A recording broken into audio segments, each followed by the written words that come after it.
Hey guys, welcome back to yet another interesting video of Quick Guide, and in this video I am going to show you how to sign into Amazon Prime Video on phone. So without any further ado, let's dive right into this exciting video.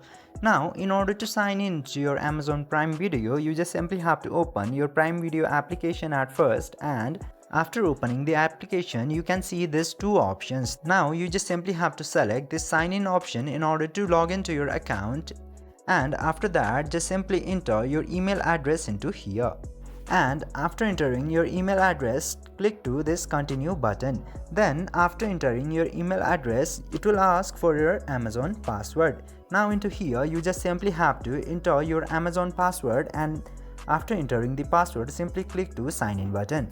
Then after doing this very easy steps, you can easily sign into Amazon from your phone. I hope this video was helpful for you. If yes, don't forget to like, share and subscribe to the channel to never miss another update. Thank you for watching the video.